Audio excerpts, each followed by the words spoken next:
Hello guys, welcome back to the channel our study Adda. Guys आज हम start करने वाले हैं सच्ची वीरता चैप्टर को। गाइस इस चैप्टर में आपको 2 पैराग्राफ्स मिलते हैं। फर्स्ट है सत्य की सदा जीत से लेकर विजय होती है। इसके बीच की लाइंस मैंने हटा दी हैं, फिलहाल आपको एग्जाम में देखने को मिल जाती हैं और यहाँ पर अगर आप देख रहे हैं तो आप अपनी बुक साथ में लेकर बैठ सकते हैं।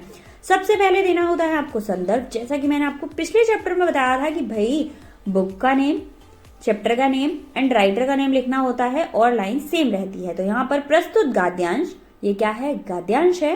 तो प्रस्तुत गद्यांश हमारी पाठ्य पुस्तक मंजरी के सरदार पूर्ण सिंह द्वारा लिखित निबंध सच्ची वीरता नामक पाठ से लिया गया है। राइटर कौन है? सरदार पूर्ण सिंह जी। चैप्टर है सच्ची वीरता और बुक है मंजरी। ठीक है। अब प्रसंग में प्रस्तुत गद्यांश में लेखक ने सच्चे वीर के गुणों के बारे में वर्णन किया है। मतलब इस पैराग्राफ में जो भी बोला जाता है वो इसका प्रसंग बन जाता है एक लाइन में कि भाई बात किस टॉपिक पर हो रही है। इसके बाद आ जाओ फटाफट से व्याख्या की तरफ। तो व्याख्या में सच्चे वीर की सत्य के कारण सदा जीत होती है। मतलब अगर वो सच बोलता है तो उसकी सदा ही जीत होती है। पवित्रता और सबके लिए प्रेम रखने के कारण उसकी विजय निश्चित होती है। सच्चे वीर यह अच्छी प्रकार जानते हैं कि इस संसार का आधार धर्म और आध्यात्मिक नियम ही हैं। इन्हें अपनाकर आगे बढ़ने वाले वीर लोग हमेशा विजय होते हैं या फिर विजय प्राप्त करते हैं, मतलब वो जीत जाते हैं। अब इसके बाद आता है हमारा नेक्स्ट पैराग्राफ।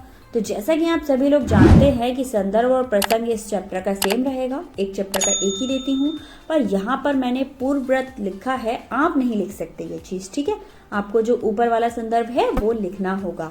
अब इसके बाद संदर्भ भी लिखना है और प्रसंग भी लिखना है। आता है आपका व्याख्या। एग्जाम में भी अगर पूछा जाता है तो आपको संदर्भ प्रसंग व्याख्या लिखना ही है।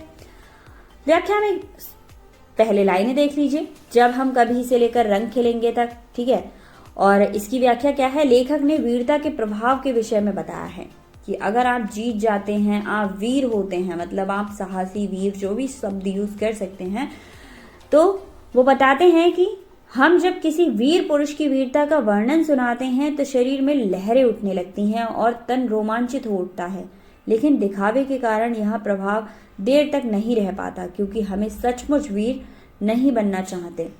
टीन के बर्तन का स्वभाव छोड़कर हमें सच्चाई के रास्ते पर दृढ़ हो जाना चाहिए। हमें जीवन की गहराई में घुसकर नए रंग खिलाने के लिए खुद को प्रेरित करना चाहिए।